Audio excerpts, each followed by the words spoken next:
Action! Hello. Yes. Hello. Hello, Amine. How are you? How's life treating you? Very good. Except my glasses that I lost. Very good. Okay, not talking about glasses. Yes, again. We had a good conversation about. Yes. So how do you like this podcast to be in which language? Because I already chose mine. La langue اللي English, French. كيما حبيت. Passimio fare tutto il podcast. J'aurais aimé. In italiano. J'aurais aimé, ouais. J'aurais aimé que ce soit en italien. J'aurais aimé parler en italien parce que je trouve ça très... Alright, how do you feel today to be the one who's being interviewed? I'm feeling good. يا درا وش أحد سقسيني. Are you ready to be roasted? Yes. Always. Nevertheless, that we are in a 38 degrees oven.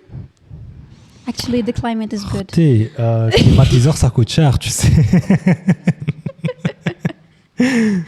Utilité Geralia. Okay. Non, je plaisante. You're an economic person. Okay, we Not have really. a very little devil behind the backstage. Hello, Noor. Hello. Invisible. So, today I'm gonna be talking to you about podcasting. Okay, so we're gonna talk in English. We always listen to your podcast, but we never speak about podcasts. We always hear them, all people hear them, to learn something, to teach something, but we never speak about what is podcasting. So what is podcasting? Describe it. Ooh, podcasting. It's a content you find on the internet that you listen to primarily. شو الحاجات تسمعيها. En fait, c'est important كي تسقسيني على بودكاستينغ وشنو هو باسكو ان سارتان مومون واحد الانفلونسور ما على باليش اسمه ما باليش شكون بصح هكا حكاو لي كاين دي انفلونسور ولا ان انفلونسور الجيريان اللي كان يدير دي فيديو في انستغرام وكان يسميهم دي بودكاست الوغ كدوك لي فيديو ينشافوا ما يتسمعوش et du coup à un certain moment les Algériens ou ils croient que le podcast c'est des vidéos sur internet alors que non un podcast c'est un format son que tu écoutes et تقدر تزيد له فيديو تقدر تزيد له كتيبات تقدر تزيد له كيما حبيت وشنو à la base tu l'écoutes c'est comme une émission radio. Okay, so what is podcasting for you? What podcasting did good for you? Oh, what podcasting did good for me? What podcasting did good for me is I was able to meet some great people, such as you. I met you through podcasting, yeah. And yeah, not just great people, but weird people as well. Like you're not like the random Algerian woman. You train horses. I didn't think I would meet people who train horses. Okay, I will keep that idea for later because I do have a question about it, about women training horses. But I'm going to focus on you for now. Yeah. So, for you, do you think that the listeners or the audience prefer podcasting while they watch people talk or they just listen to them? I used to think that people would rather listen to a podcast while doing other stuff, like while driving or while doing the dishes, etc. But turned out many people like to watch the podcast, like they watch people talking, which is why I'm trying to improve the video quality of my podcast. So there you go. Okay. So I personally do have a very different vision about it because when we speak about something, humans tend to have emotions sticked to it. So if I hear someone and also look to that someone, I can like have the idea better than just listening to the voice. Yeah, we communicate through our facial expressions. So what do you think about that? Yeah. I think not most, but some of our communication happens through body language. So yes, I agree. Okay, so it's going to be a very personal question. How podcasting did help you in life? Okay. How did it help me in life? Well, first of all, I had a few job opportunities. So I made money through my podcasting, though indirectly. So I had 2 job opportunities that I had through my podcasting, indirectly, but still. What else? The fact that I was able to meet people, and have conversations with them. I was able to broaden my perspective. Like for example, I learned a lot about horses through you. I learned a lot about many other things through other guests. And this was like the point of having a podcast. It's to have the privilege of meeting people. Like recently, before this episode was recorded, I recorded an episode with Lamia, which I think was great. I learned so much in 2 hours. Objection, Your Honor. Don't make us jealous. Yes, hearsay. Anyway, so I learned so much to her about PR, about public relations, which is a subject that I didn't used to think about much. But today, whenever, like, after that podcast, whenever a famous person does anything, I'm like, what is their PR people thinking? So, yeah, I have been able to learn so many things through my podcast, which I am grateful for. Okay, so how do you think that people who struggle with communication, public speaking, persons who are people who are introverts, how podcasting can really help them to really get into it? Okay, so back in 2015, I did the presentation تاع la licence تاعي. Okay. And it was, I think, my first presentation.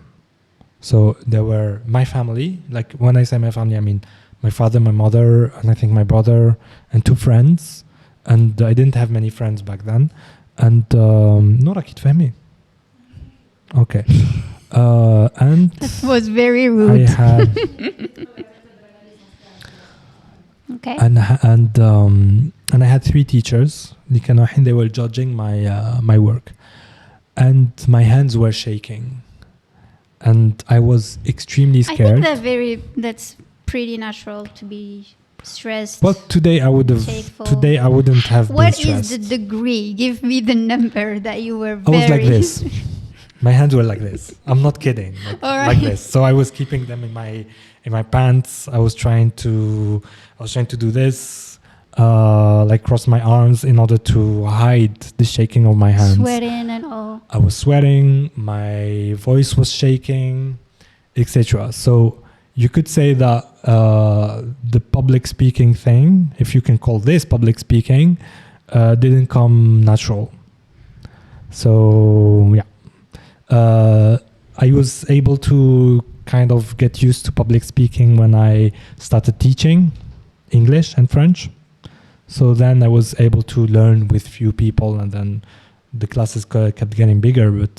But yeah, it wasn't easy for me at first. It was very, very difficult for me to talk in public. And today it became rather easy. Though recently I did like a presentation with an engineering club, and I was very, very stressed. But I wasn't prepared. I didn't know what to say. Like I was just grateful that they invited me. So yeah, it doesn't. I guess you have to do it in order to be good at it. So what is can you give me a piece of advice if I really want to start podcasting? What is the first thing that you can guide me with? It's to start, actually. Just start. Like the one thing you should do. Actually, that's pretty important what you're saying. Yeah. Even if you say just start, I don't know how to start. Yeah, I'm going to tell you. How can you guide me through that? So it's funny that Noor is here today because the first episode I did was with her, as I was telling you, Qabilat.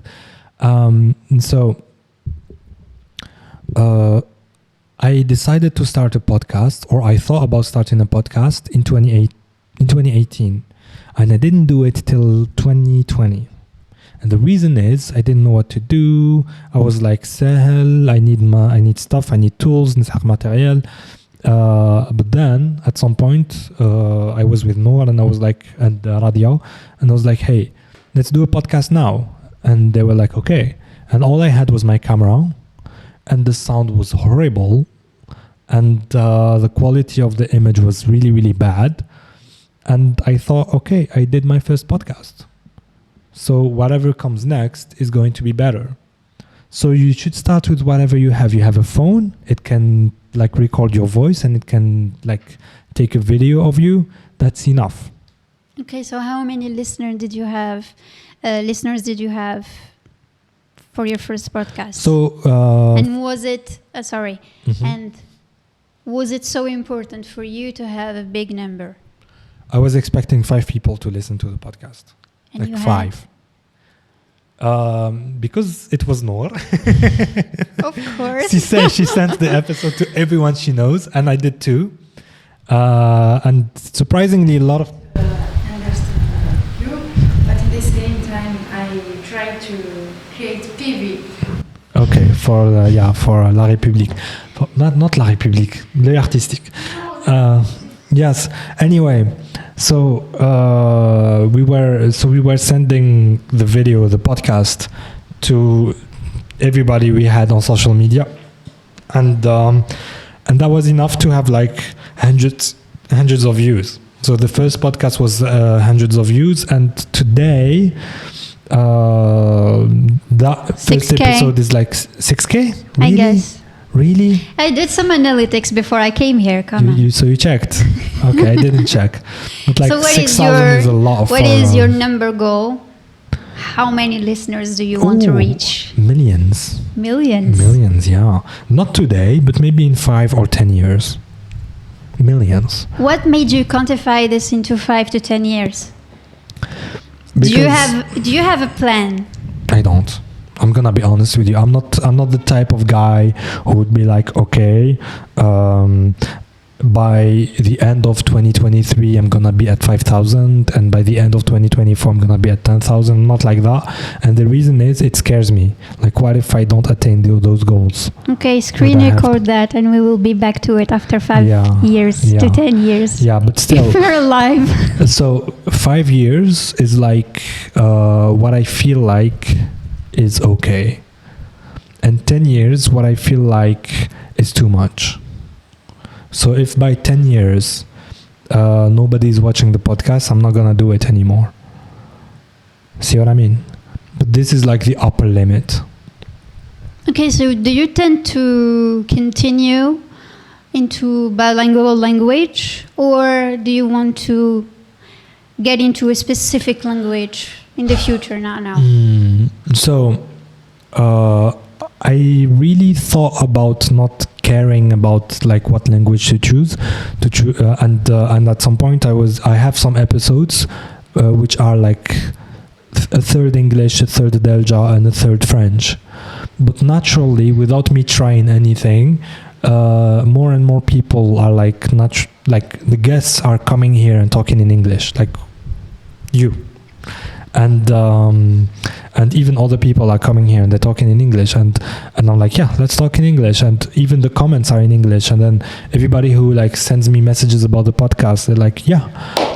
Since English it's universal, I guess your podcast can reach a lot of listeners in the future.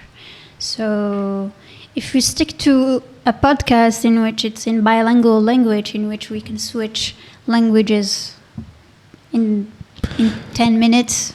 Yeah. So I guess it's so hard for a listener to follow you, I guess. For an Algerian listener, For no. Algerian listener, they But can for- really do it. They but can for really like- do yeah, anything. But yeah.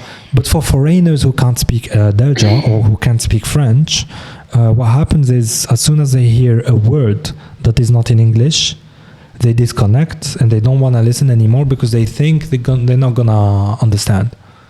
So they give up. So yeah, if I want to go international, English is the way to go. Absolutely. national or international? I'd rather go international.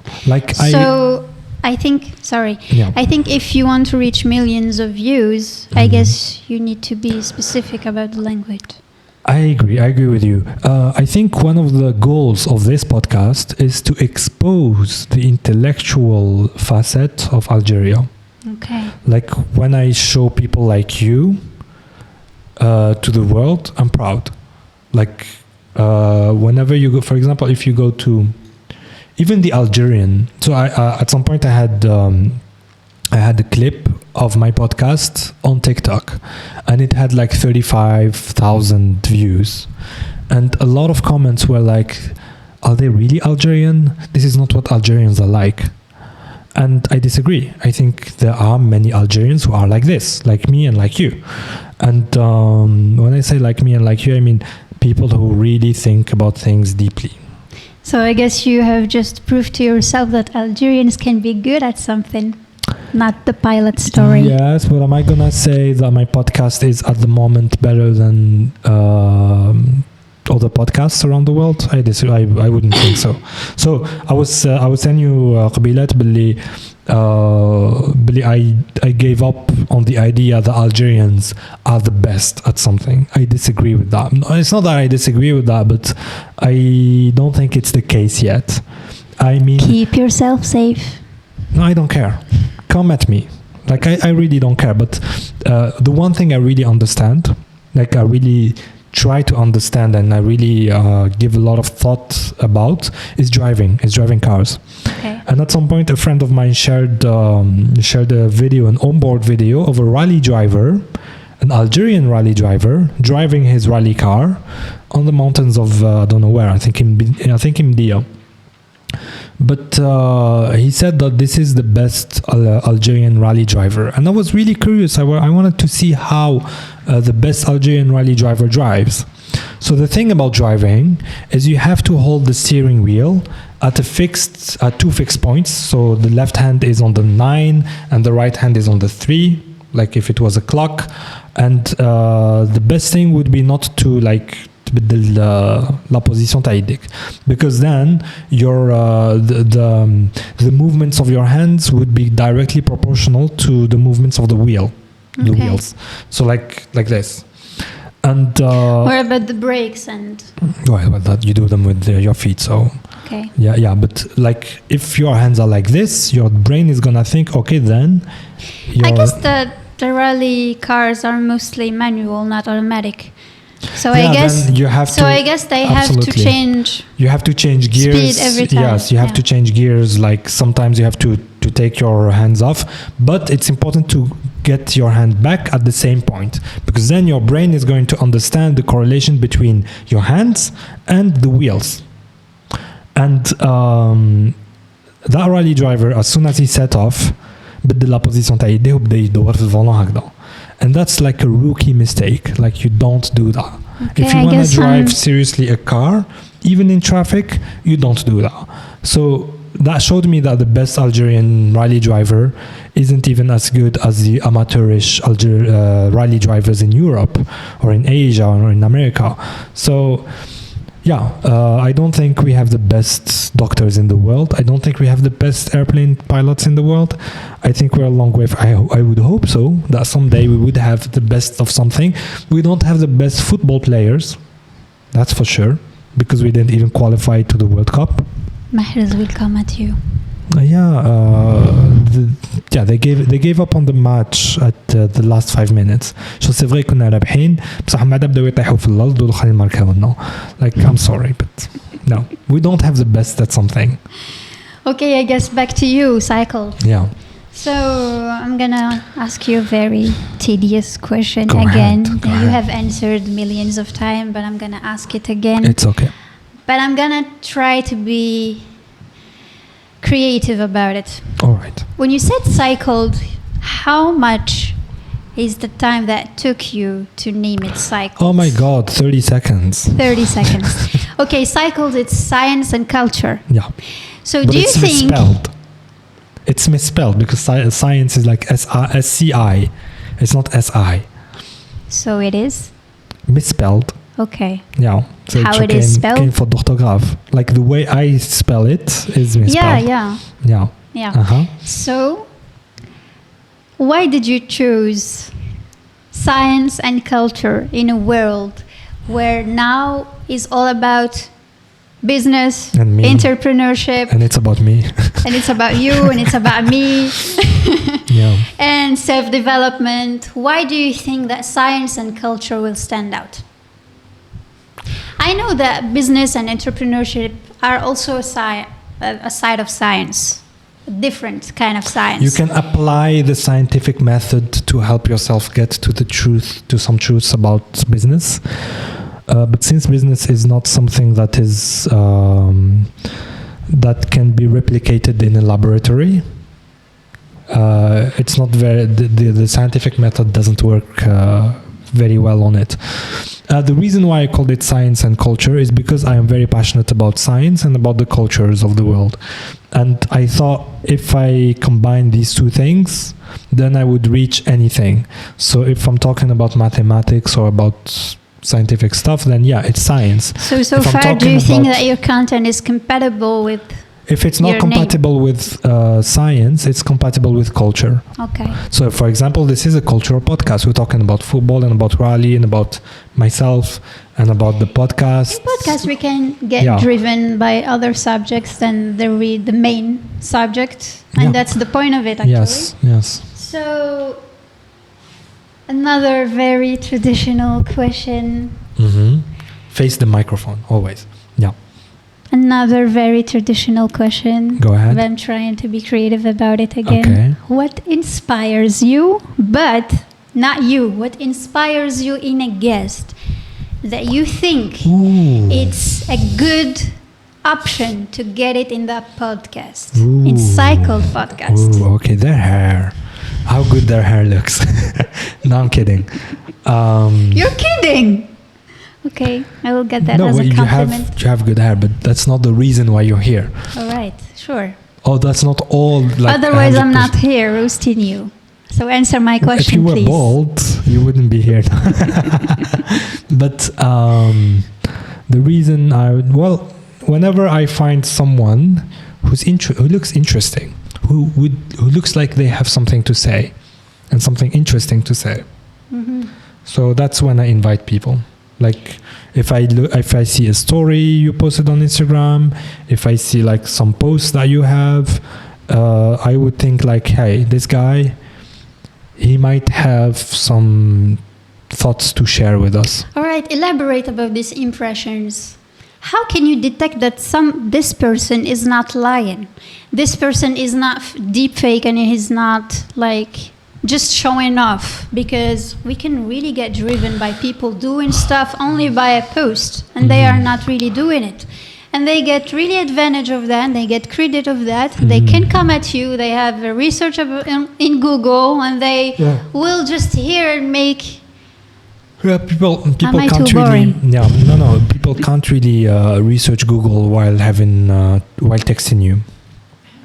So if they actively text you, like I text them, I'm like, hey, what's up? Would you like to do a podcast with me? And then I talk to them before inviting them to the studio. So you do have a process of detecting people before inviting them to... I talk to them normally, like, All hey, right. what's up? Like, what do you do? Like, or maybe sometimes I see them like putting a story, commenting about something, and I answer their comment. And if we keep like an interesting conversation, I'm like, hey, let's take this conversation to the podcast. Okay, so do you think that someone has to do something in his life to teach you something? Because we can walk around people in the crowd and they can teach you something only by action that they did in the street. But Sarah, some people can't be on this podcast. Can be? Like, can't be on this podcast. Like, some people just can't. Like, I know some people, even friends, اللي ما نقدرش نinviter on the podcast. All right. Why? There's one reason. One primary reason, let's say. They don't have great hair. No, I'm kidding. No. The reason is these are people who don't really think deeply about things. Like, they see life and they take the different aspects of life for granted. And they don't care about things. Like, as soon as you see something and you stop to think about it, like really deeply, then you are qualified for this podcast.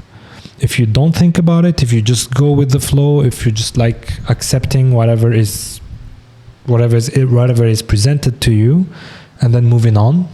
And that's not what I'm interested in. I'm interested in ideas and concepts. Okay, that leads me to another question. So, do you think that a podcaster should have a guest? I'm not going to say that he's in the level of Elon Musk, Bill Gates, or something like that they did something, because me personally, I can't really follow them 100% because they had a life that I didn't have. Okay. They have circumstances that I didn't have. They have some opportunities that I don't have. So, what are the criteria of a person that can really teach someone something throughout a very short or long experience that they had in life without really getting into the thing? Because they can't be like, I'm not going to say professional, but I'm going to use it, professional about what they are doing, but they can teach you something about it even if they are not into the domain. Instead of professional, use the word competent. Competent, okay. Yeah. Thanks for correction. So your question is, if I understand it well, is how can someone teach you something? Because some people are competent at what they do, but they still don't really understand what they're doing. Is this what you... No, still they are not in the domain, but they can really teach you something in the domain that the ones who are in the domain, they can't really explain it to you.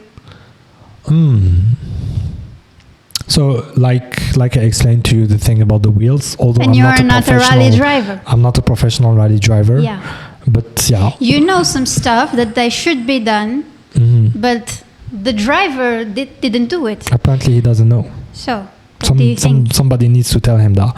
And the thing is, even when I commented this, what I just said on the podcast, when I said like, hey, why is he like letting go of the steering wheel like that? Even other people who were interested in driving, they were like, yeah, this is the level of Algeria. Like, what do you expect? He's still the best. Anyway, like, what's the question? I still don't get the question. Let's ignore the question. Let's ignore the question then. Okay, let's move on. Tell me about a guest that really touched your teeny tiny heart. Ooh, my guest that touched my teeny tiny heart. In what way? General. That guest really blown your mind. Oh, okay. So a guest that blew my mind. Let me elaborate. That guest had somehow connected to you indirectly. Oh, Faria Zakri. Shout out to Faria Zakri. I don't know her. Yeah, she. We did a podcast. She was only 19 when we did that podcast, so she was very, very young, and she told me a story about some Palestinian people who were crossing the borders inside une citerne, داخل camion. Okay. And the thing is, they were supposed to cross the border without getting noticed. Because if they get noticed, يعاودوا يرجعوهم وين كانوا. See what I mean? And the driver was like, please, don't make any noise حتى ننقلكم. And so they were gonna cross the border. كانوا تحت الشمس. كانوا في الليل plutôt. And this story was told by Faria Zakri on another podcast. But like the driver حبسوه وما عدا لا بوليس خرجوه قالوا له روح لقي لنا كوارت وما عدا شدوه وطول. And they spent hours with him for some reason. I forgot the reason. But the thing is الشمس طلعت وبدأت تضرب في هذيك لاسيتان واللاسيتان هذيك بدأت تسخن. وعباك بلي تحت الشمس لاسيتان داخل لاغ فيكو ما يتبدلش لداخل يسخن فريمون بزاف while two people were inside. Two people هذوك ماتوا. And the question is وعلاش ما دقدقوش؟ Because they were gonna die anyway. بصح ما دقدقوش ماتوا في سكات. See what I mean? That's an honorable way to die. I don't think so. No, it's a tragedy. Like وكان دقدقوا وكانوا معاه شو عاودوا رجعوهم لبلاصتهم وكان they would have tried again. In the same place as them, when I ask myself the same questions, I really don't have an answer. Why they didn't knock? Why didn't knock? That's the question. Like if they knocked, yeah, bad things would have happened, but not as bad as being killed. See what I mean? What Friel said, she said that this is the case for most of us. Like even I fall for this fallacy. For example, I'm late for work and I'm driving to work. I drive the shit out of my car. Like very I speed, I take risks, ندوب لي à droite, etc. باش نلحق على 8 ولا على 9. And I'm like, what if I crash and I die and I kill someone with me? Is that worse? Or Then being late. Is being late worse than this? Is being late worth taking such a risk, like risking my life for not being late to a low paying job? Like what is this? فهمتي واش حابين نقول لك؟ It took me a lot of effort باش نتعلم I don't speed كي نكون en retard. كي نكون en retard, fuck it, at least I'm alive. فهمتيني واش حابين؟ حاوزوني. I'm alive and my car is fine and I'm not gonna kill someone with me. It took me a lot of effort. I think that the people also have that idea, I will speed and I will be alright and I will get to work at time. Yeah. And I won't lose my job. What if no crash happened? Yes. We still hope and at some I agree. point. So 90% of the chance, no crash is gonna happen and you're gonna be on time. So you would have saved the day 90% of the times. But on that 10%, you're gonna kill someone and kill yourself. So is the 10% worth? Is your job worth that 10%? What if the thing that you're speeding for really worth it? It depends. Like if you like your life is I going precised really you know what would be really worth it? You know what I for respect? you, what's worth it? You know what I respect? Yeah. Someone who had zero opportunity in his country and he's risking his life to go somewhere else and find opportunities. Like he's ready to die in order to have a better life. Like maybe I die. Maybe 50% of chance I'm gonna نغرق في البحر. At least you died But doing. yes, but إذا نلحق من الجهة الأخرى and I start working, maybe I'm gonna have a better life. And many people do it, and I think that's honorable. However, what is not honorable is having a low-paying job and you're risking your car, you're risking your life and the lives of other people in order for you to keep a job that is not that important. And that was me. So it took me a lot of effort to not do it. Okay, yeah. so if you had that experience that you're going to travel for something really worth it, would you do it? Absolutely. Even March, even like not this earth. What like, about absolutely. you, Noor? Would you do it? No. I want to say something but I can't really say it. ماشي وقتك انت.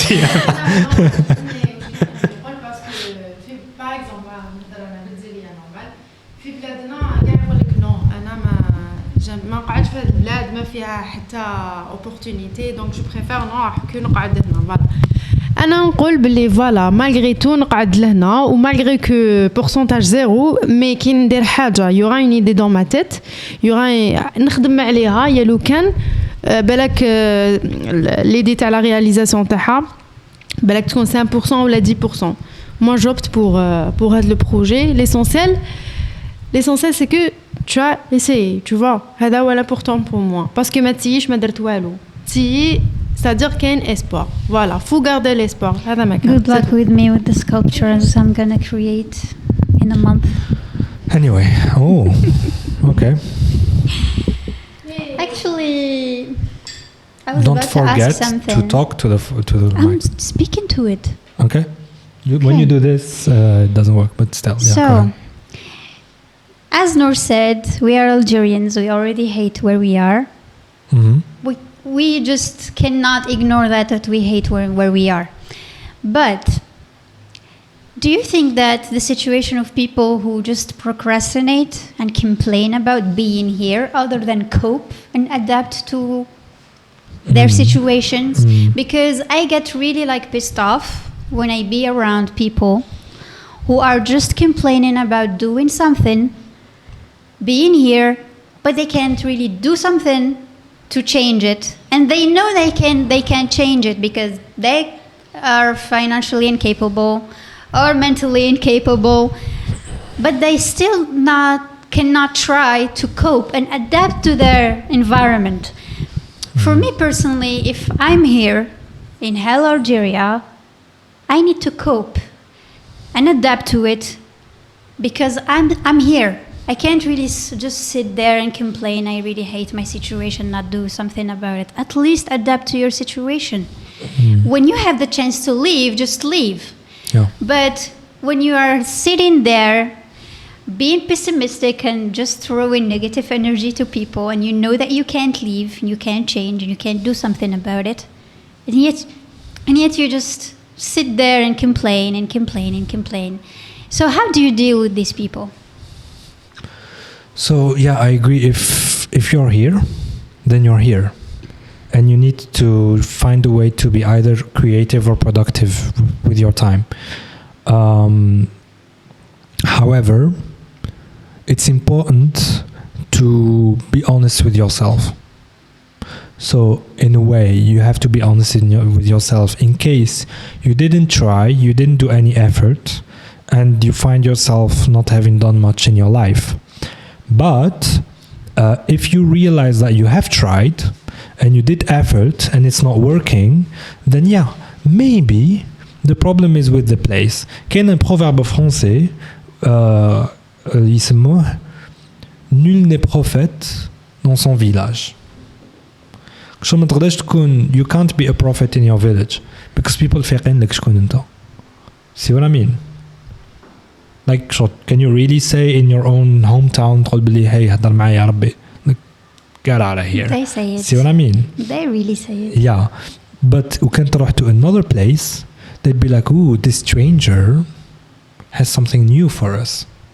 See what I mean? What I'm saying is, maybe there are too many people like you where you were born. Maybe if you go somewhere else, you're gonna be like the one in a million. You're gonna be like more valuable to wherever you're going. See what I mean? Mm-hmm. There are too many Mexicans in Mexico. If they go to America, they're gonna find a job.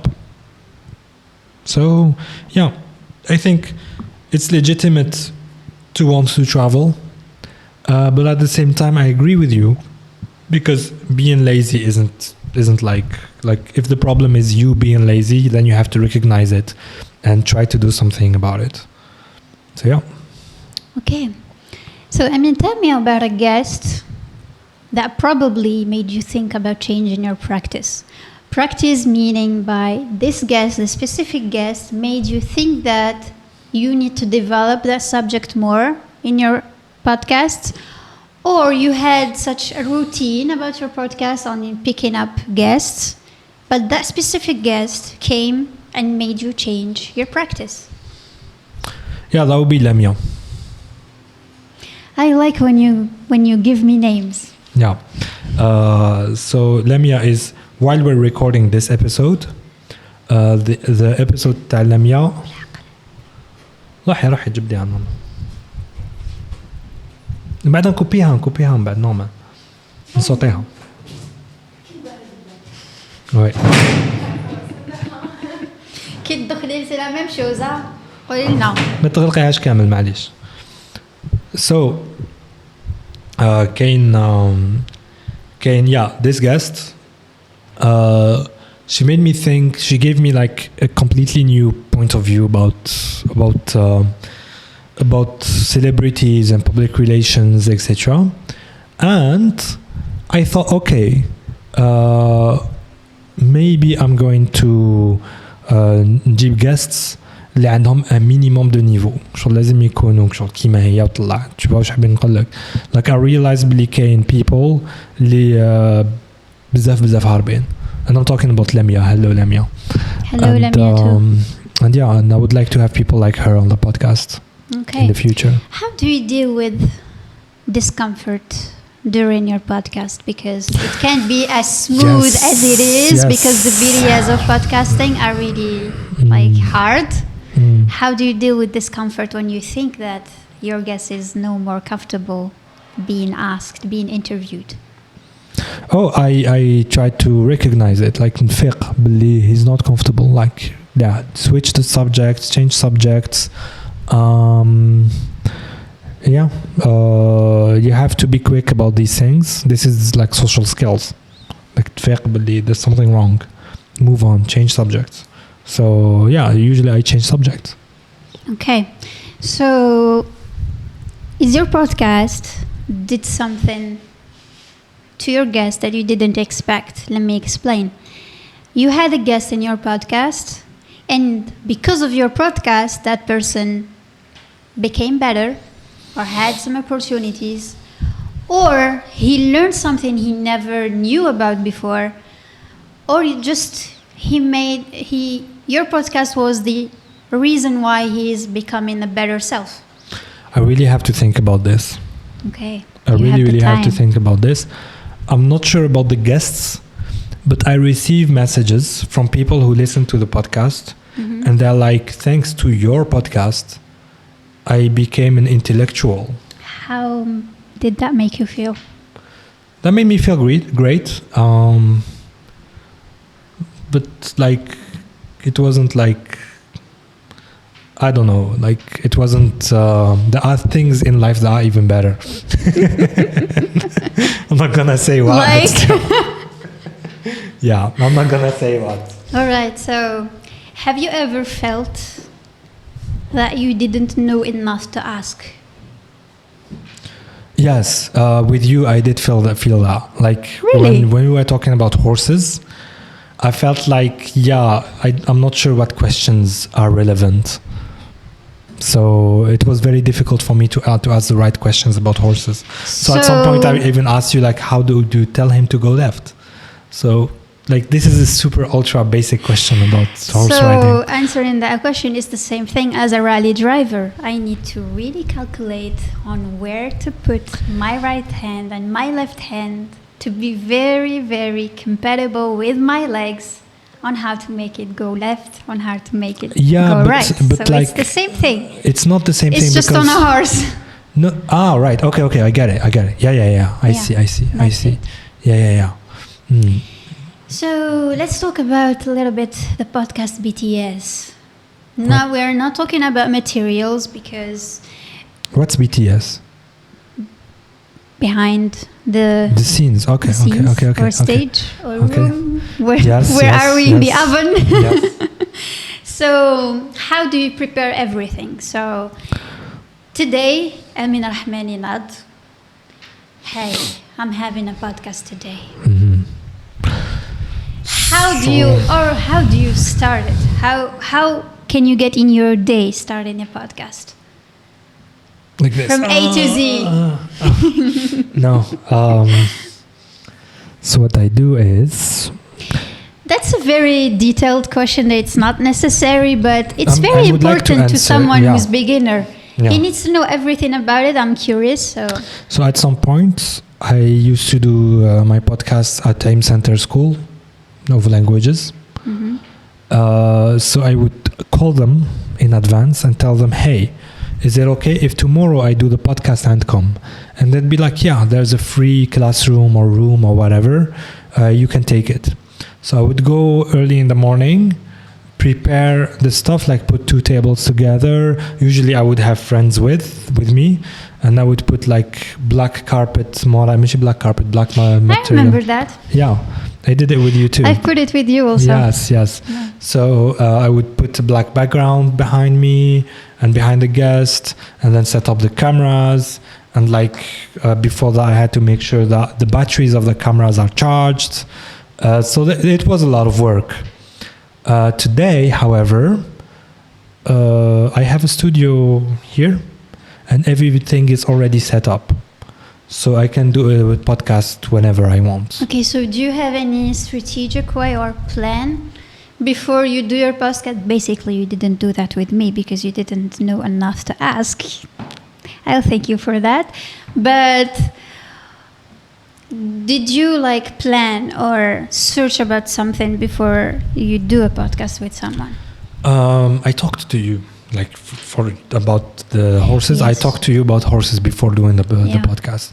You, So that you helped did me a have a little bit. general idea, Yeah. So that did help me. Sometimes, I would prepare some questions, and sometimes not. like you did today. Today I didn't prepare anything. Well, you told me yesterday at midnight قلت لي حنديروا podcast. I was like, okay, وش تحبين ندير? So All right. Assuming that you are the great representation of your audience and your listeners, do you like take that in consideration? What the people want to listen, what the people want to hear from you, because sometimes you are picking up the guests, you are picking up the subjects that you want to do. So you are indirectly serving your listeners about their curiosity too. So how do you deal with that? So sometimes I would just tell people that, hey, I'm having this person on Yes. the podcast. Would you like me to ask her some questions? And they'd be like, yeah, ask her about this and ask her about that. And that's very helpful. Because in the middle of the episode, I'm like, I can check the questions and ask her directly. Yeah, like how do you detect the need? Because they asked about it. Or do you think that you can detect the need of the listeners, of your listeners, because they are used to you without really asking them, because you know what they are curious about? Yeah. Because you only like attract people who really like are interested on what you are representing. So you already know what these listeners already that you have are interested about. What about the new people? Yeah.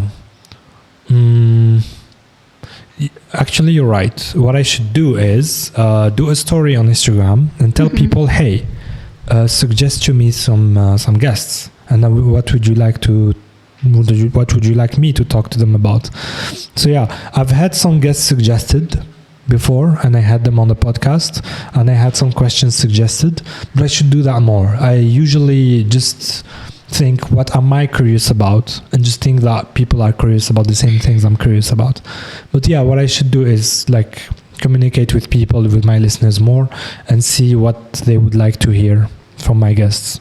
Okay. Yeah. Lately, I heard a podcast about someone who said, steer away about the main or the primary profession of the guest that you're having. Because Stay away. Steer away, yeah. Okay. So Why? don't focus on it so much, because it can be the profession of others, and they really don't want to hear something about their job. Maybe because people listen to podcasts just to Learn refresh. new things, yeah. I don't know. I find it so refreshing to my ears. So they said, steer away about the primary profession of someone. Do you really do it, or they mainly say just to steer away about interest? Well, I don't really set rules for myself. Like if someone يجي لي, he's an astronaut. Like fuck this rule, I'm gonna ask him about space. Yeah, but if their job is interesting, absolutely, I'm gonna talk to them about their job. If their job is not interesting, however, then I'm not gonna talk to them about their job. Okay. Yeah. I Your mean, job tell me- interesting. My job. Yeah, at the It's moment. interesting, anyway. but when you really get deep in it, it's not that interesting. Yeah, we're not It deep is in it. very like wild and very deep, because you're treating like something is alive. It's not an object. It's not a software. It's not marketing. Yeah. It's something. It's alive. Yeah. So we'll leave my job for later. Okay. Okay. So, tell me about self-promotion. What do you think about self-promotion? What is self-promotion? Do you think that your podcast is a self-promotion for yourself? Accidentally, yeah. Accidentally. Yeah. It's not the point of the podcast, but of course, like if I'm gonna be in it, I'm gonna tell people that this is my podcast, and like be on every episode. Yeah, of course, it's gonna promote myself. Okay. It's gonna promote me. What I meant by self-promotion is someone who say, hey, I'm a coach. I know I do have that thing that I really like, do it very well, so I'm gonna teach you about it.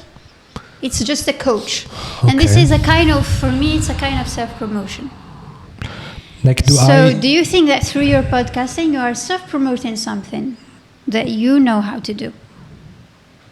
Because for me, like, communication is a skill. Communication is something that I really needed. Maybe that's something I should do. Maybe some people would argue that it is something that I should do, but I'm not like using my podcast as a promotion for myself. Like, I don't. For example, I'm an English teacher, and all of my students at the moment have no idea that I have a podcast. Yeah. So I didn't get them through my podcast. So I'm not like through my podcast, I'm not like, hey, see how you speak English? This is how you can speak English. Come to me. Also, I don't think, like, when I go to job interviews or when I do something, when I want a job, I am public about the fact that I have a podcast and that I do this and this and that. But I don't necessarily try actively to use the podcast to find clients. So yeah. So can I say the same thing about entrepreneurship? Is How so? entrepreneurship is a kind of self-promotion too, because you are detecting a need. Hey, I know how to serve people who have that need, so I'm gonna do it. So do you think that's because lately you did a training about entrepreneurship? Yeah. So do you think my first you question should have about came, this yeah. is, I just couldn't. Yeah. I work. But I wasn't the trainer. You did the training. I didn't say you I did training. organized, you organized the training. organized, Yeah. So do you think that entrepreneurship is not about you as an entrepreneur, but entrepreneurship in general, with all its concept? Do you think that it's a kind of self-promotion too? in what way could it be self-promotion? Like serving people, detecting a need, and then you know how to do it because you do have the skill to do it. Mhm. And basically you are growing a business through that skill or through that need. Okay. Yet you are the head of it. So Well, if I understand the word self-promotion well, then I would say that you need to do self-promotion in order to succeed at what you're doing as an entrepreneur. I think that self-promotion, the people to know you, to know your business name. Yeah. It's not personally directly to you because I can have a growing enterprise. It's named, I don't know what named, Picasso, and this enterprise is serving people. It's not necessarily you who's doing the self-promotion, but it's a self-promotion to the business. So for me, it's For example, you see Elon Musk having a Twitter account and like randomly tweeting stuff. But at the same time, people who read his tweets are more likely to buy Tesla cars. Mm-hmm. So he's like promoting his business. I know that Elon Musk does hate advertisement and he never did advertisement. But he does it in another way. He does it in another way through self-promotion because he promotes his name. Yeah, that's what I'm saying. Yeah, he's a person that he is not like obliged to present himself anymore because everybody knows him. And why he knows him? He do podcasts, he do a lot of things. Through that, he's self-promoting himself, self-promoting his experiences and everything through that. And people get to know what he's doing, what he can offer. So do you think that self-promotion is very important after all? Absolutely, I agree. Like you have to make yourself known in order to find clients, in order to be able to help people. So people need to know that you are able to help them. So yeah, I agree. Self-promotion is important, and you need to be good at it in order to run a business well. All right. Are you good? I'm very good. Have a sip. Thank you. Okay, I know that my questions are very serious. It's not a fun podcast to listen, I guess. No, I think it's gonna be a useful podcast for. If you're asking me about podcasting, it would be a useful podcast about to whoever wants to start a podcast, and I encourage people to start podcasts.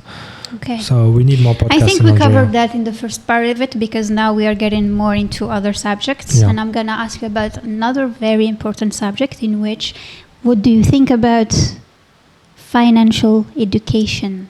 I need that. It's something that I need. And the older I get, the more I realize how financially uneducated I am. Okay. I don't know how to manage my money very well. I don't know how to efficiently make money.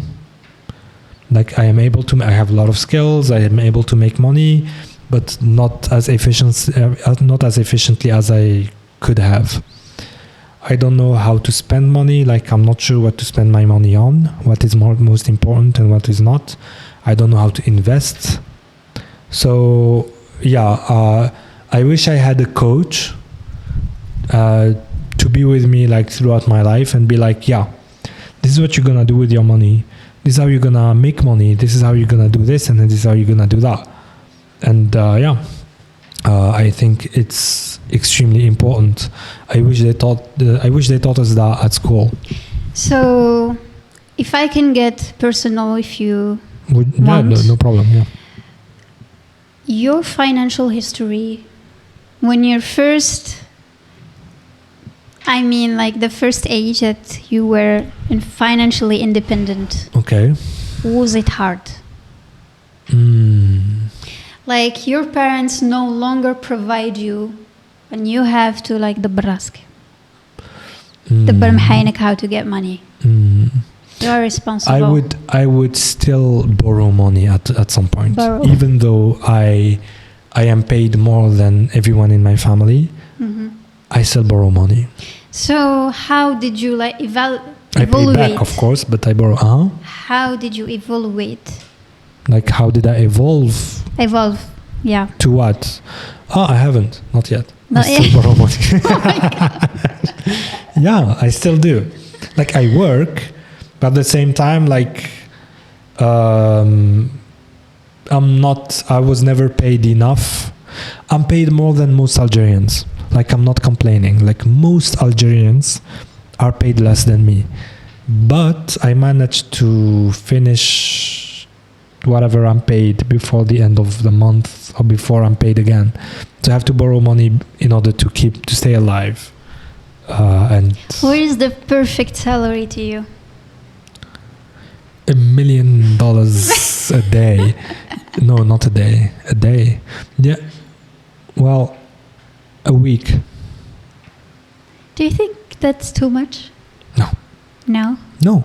There are boats I would like to buy. So do you think that you are someone who strives to get more money? Absolutely. But I don't know how. Like You I don't don't know have how. I don't have enough financial education to have as much money as I would like to. Okay, if you as a person, do you think that what is the first thing that you do? The first that you get money, a lot of money. I bought a BMW. You remind me of some people. Yeah. But do you think that it's just the desire that you really crave that thing? Or was it really necessary to have a BMW? Well, I recently tweeted that we shouldn't stop and remind ourselves to have a good time. Having a good time should be our priority. Like, what's the point of life if you've always dreamt of having a BMW, and when you were able to financially afford it, you didn't buy it because you had to be like, because you thought you would be more clever than buying it because it was a liability and not an asset and whatnot. No, I would like to enjoy my life, and one of the ways I would enjoy my life the most is having a sports car.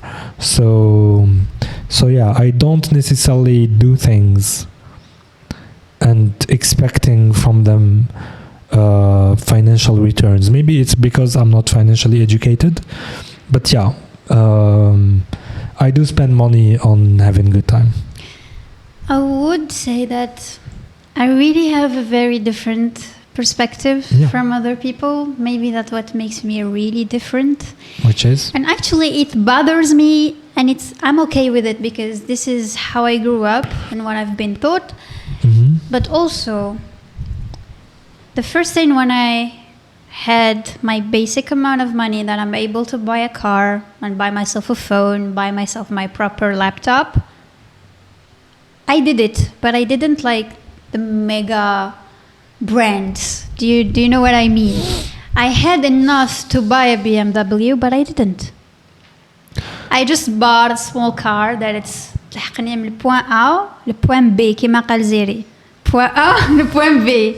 Like I don't care about what brand it is, how it looks. This is what I need. Mhm.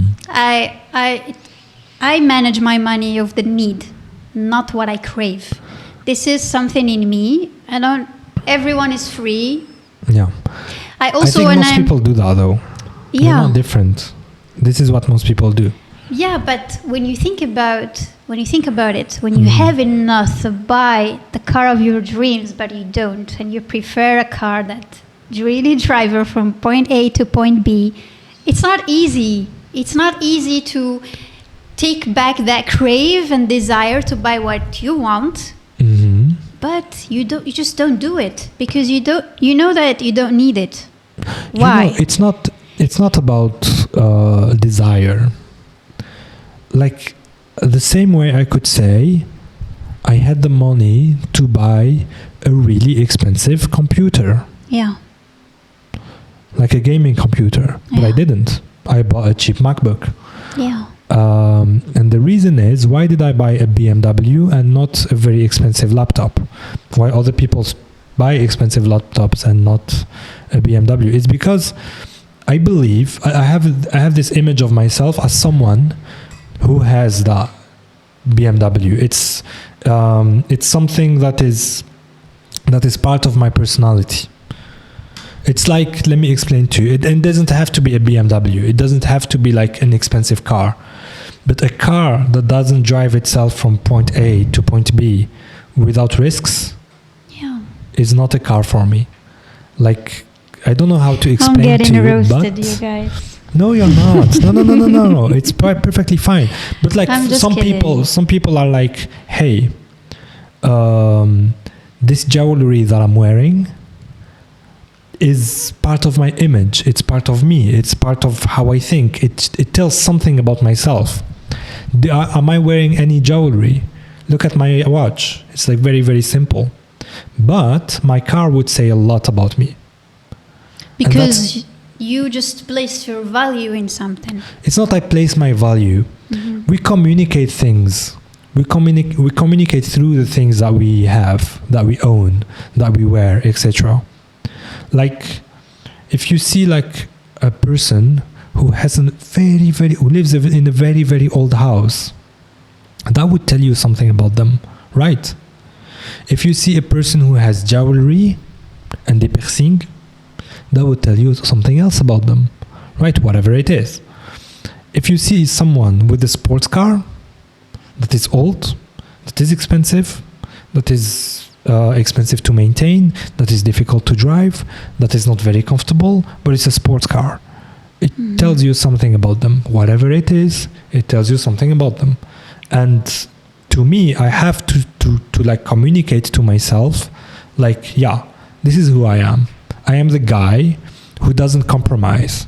I am the guy who doesn't compromise fun and enjoying life with climatiseur داخل طوموبيل and space داخل طوموبيل and طوموبيل اللي ما تطيحش en panne. I'd rather have طوموبيل اللي تطيح en panne. I would like to have a G-Wagon, you guys. This is my dream car. Yeah, but it's not the same thing. It's not the same thing. Because if you had a G-Wagon, you wouldn't have as much fun with it as when you are sculpting maybe. Or as when you are riding your horses. Actually, riding horses... Let me give you, excuse me, keep that thought. You can't really compare apples and oranges because I didn't ride any horse. I ride Frisians. See what I mean? I don't Maybe drive. I would like. Yeah. I'm twinning See? with you in this, but See? in horses. See what I mean? Okay, but Yeah. I had to learn. I had to learn on barbarian first because you start with something so little No, and you I- go to the bigger ones. But when Did I you see got the my- bigger ones, I had really fun. But I So- started with a small car. Yeah. I started with a very small economical car that takes me from Yeah, point but A you to point don't B. need a very big horse. But I would think Rather- that I desire that horse so And you- much. and I it- am gonna get it, and Yeah. I worked really hard for it. Yes, Yeah. and you deserve that horse, and that horse it represents you, and you Yeah, want they people killed to it. see you, and you want yourself to see yourself, la yarhamou, to see yourself with that horse on top of that horse or training that horse. Yeah. See what I mean? Like this is the life I want to have. I want to have a life that is filled with this type of horse. What is its name? The type? Frisians. Frisians, Frison. right? By the way, you are like 1 meter 60 centimeters, and the horse is taller than you, and it's like 1 ton. It's something in me. I like big Yeah. things. Like So I want that's to not- jump out of my car. Yeah. I don't want to get to it and like, hey, I'm flat on earth. See what I mean? Come So on, you no. so you should understand. It's something my about choice. personalities, I Yeah. guess. So you should understand my choice when I left the car that takes me from point A to point B reliably with climatizer, and I got a car that is difficult to drive and that is hot inside and that is like sometimes like I'm not sure إذا توصلني ولا ما توصلنيش. Like I have to learn mechanics. See what I mean? But when you drive it in the mountain, it's a dream. Like if you take it to Shreya or Temesgida, or like recently I've been to Temesgida, it's a dream. Like when you drive it there, You didn't tell me about that. well, it happened. But like it's amazing. Like the way it drives. Wow.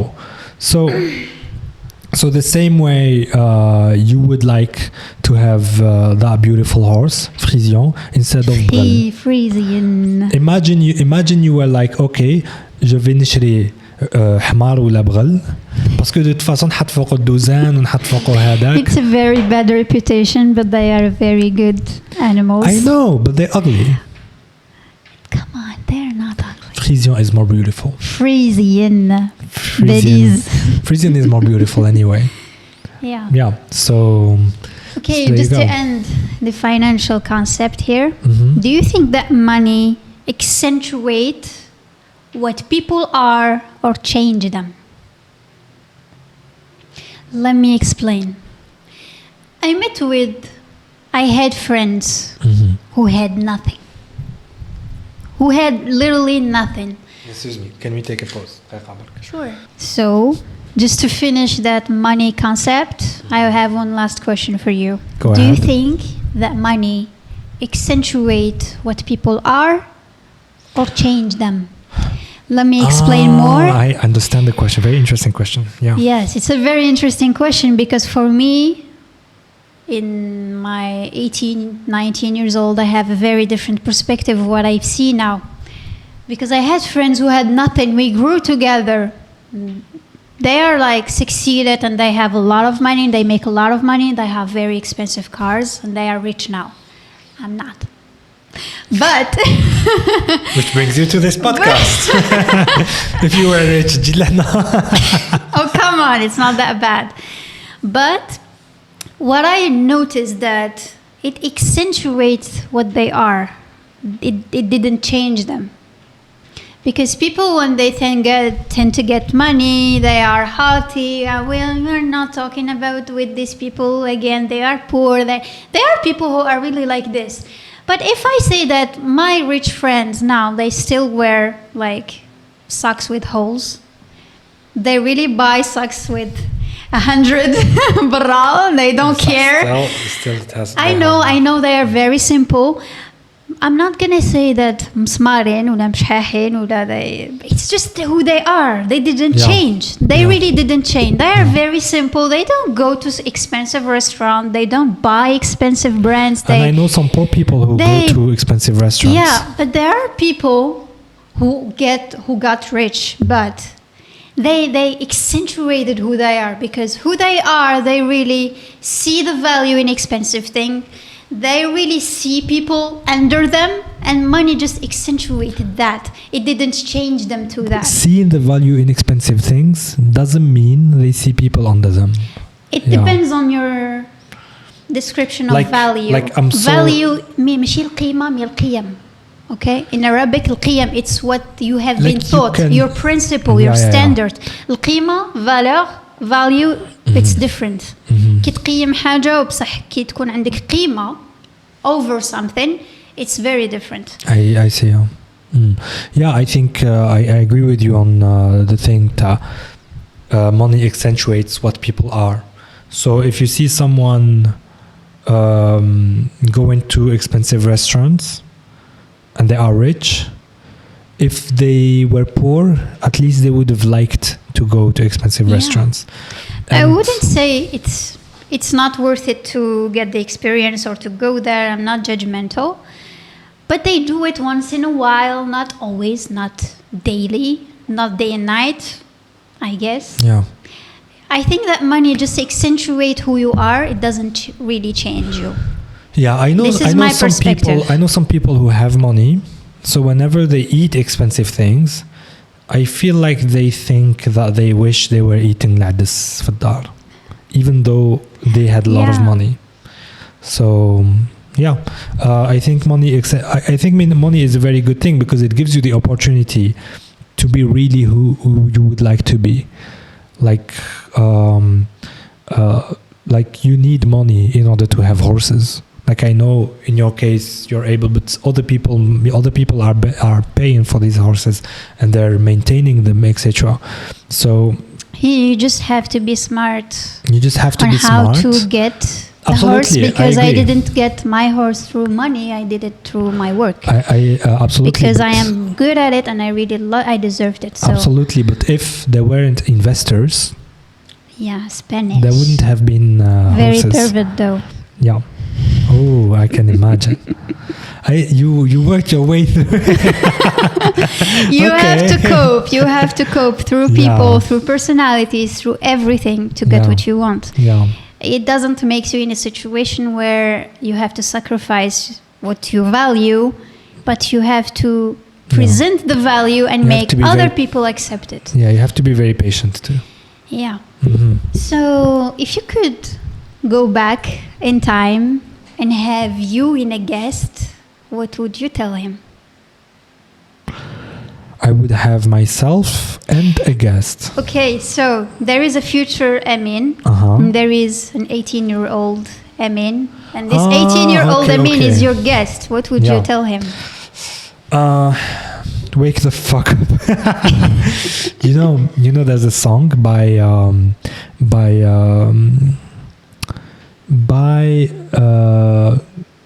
Nana and the Machine. What's the name of the band? I don't know. Wait. Mo Google.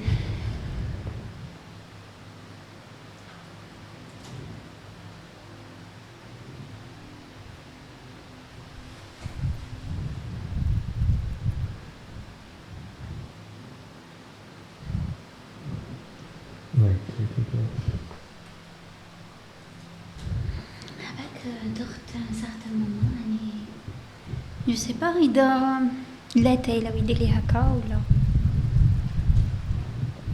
سافا نو Rage Against the Machine. You know the band? نو They're a metal band. So there's a song by yeah, it's nice. There's a song by Rage Against the Machine, which is called "Wake Up," and what they'd be like, they're like "Wake up." So that's the thing.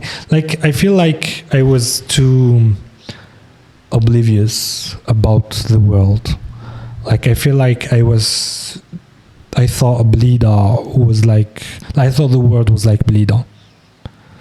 I thought the rest of the world was like, just like Blida. And I had to really meet lots of people, and I had to talk to people on the internet, and I had to travel, and I had to do a few things in order to be like, okay, so Blida is just a tiny, tiny, tiny bit of land in Algeria, and whatever is there isn't necessarily what should be. So I lost a lot of time just thinking that Ablida is the best. I don't know how to explain it, but like Overall morality. I wish I wish I had more. I had different priorities. Okay. Like when I was 18, if I thought about starting a company, I would have had a company by now. Okay. But at the same time, I don't regret anything because things Of could course. have went Same really as worse. me, because Yeah. at my 18s. What were you talking about? Whatever. Yeah, we were interrupted by Amine Rahmani. We were talking about regret. Yeah, I don't regret anything because I am happy where I am at the moment. But I think that we can't be the person we are if we haven't been there. Absolutely, yeah. I don't regret what I did in my 18s, even if I'm not very okay with it. Okay, yeah, Yeah. I agree. So, if everything burned in earth and one book is left, and it's your book, what would be the title of it? Ooh.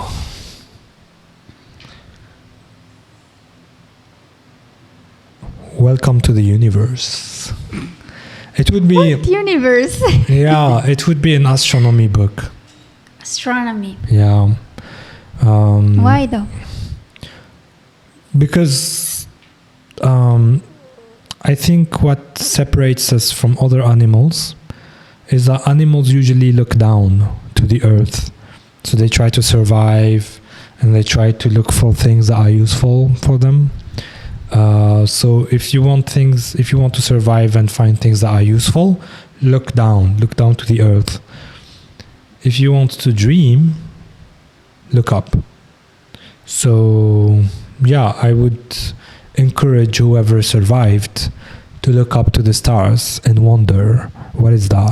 What the fuck is that? Mm-hmm. Like, that's how humanity advances. That's how we came to be where we are. So can I give you an example? Yeah. Of people who looks up and another people who look down. So Christopher Columbus arrived to America and he was about to go back to Spain. And he didn't have enough food to last him the time that it would take for him to get to Spain. So he needed to feed himself and his crew. So he went to this Native American village and he asked them for food. And they told him, look, our crops last us all winter and we don't have any more for our group. So we just have enough crops for our group. If we give you some food, some of us are gonna die of hunger. And he was like, okay, if you don't give me food, my God is going to be he told them that his God is more powerful than their God, and if they don't give them food, his God is going to be angry. And they were like, yeah, whatever. And he said, well, if you don't believe me, if you don't give me food by the end of next week, the moon is going to turn red. And fair enough, he waited for a week, and then next weekend the moon turned red, and they realized that his God was angry, and they got scared of his God, and they gave him food. And some of them probably died of hunger, but like Christopher Columbus came from a people who understood the moon and its phases, and they knew when it's going to go red. But these native people, had no idea how the moon worked. All they thought about was food, crops, etc. Mm-hmm. He beat them because he looked up. Well, his people looked up, and their people didn't. Okay. So, a very other interesting question. Okay. How something can become a tradition, or the traditions that we have now, how did they become a tradition? How do you think about that?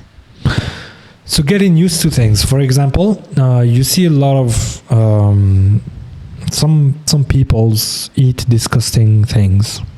Like if you go to China, they eat chicken legs or chicken feet instead. Frogs. The French, they eat Frog frogs. smoothie. Yeah.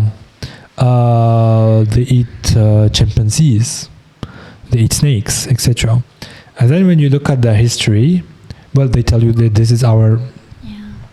So people who eat disgusting things, they usually had it from a period of famine.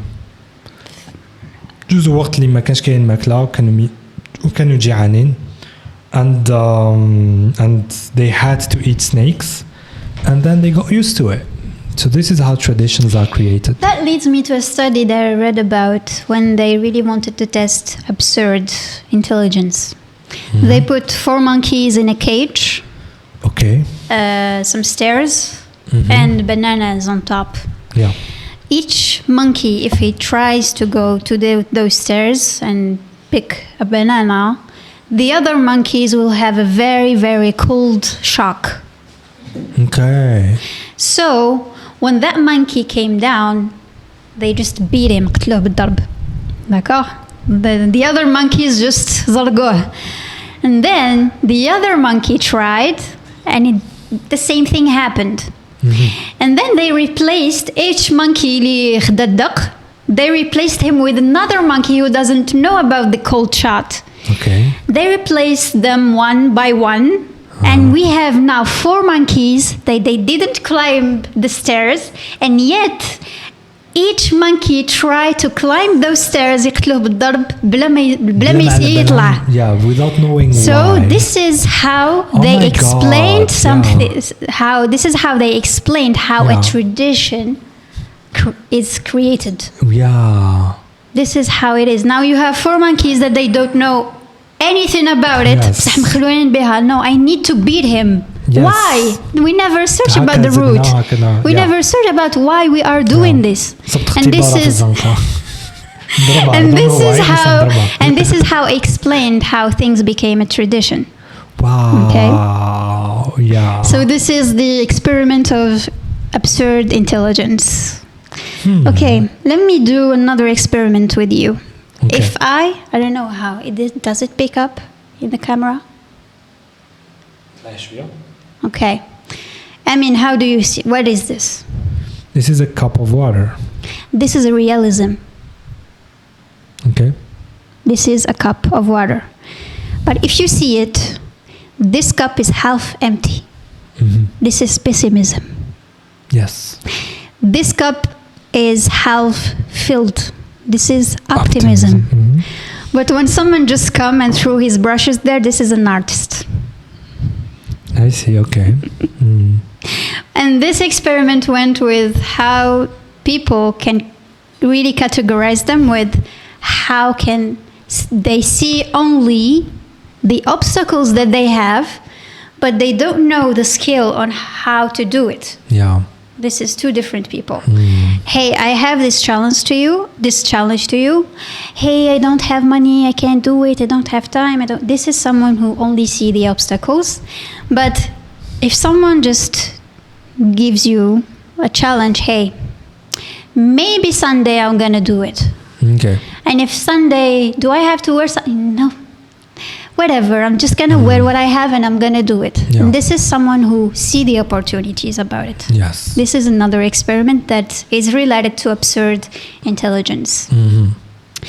So, it was a fun podcast, but I have one last question Go ahead. for you. In which, if you could have a dinner with 3 People. alive or dead people, who they are? Isaac Newton.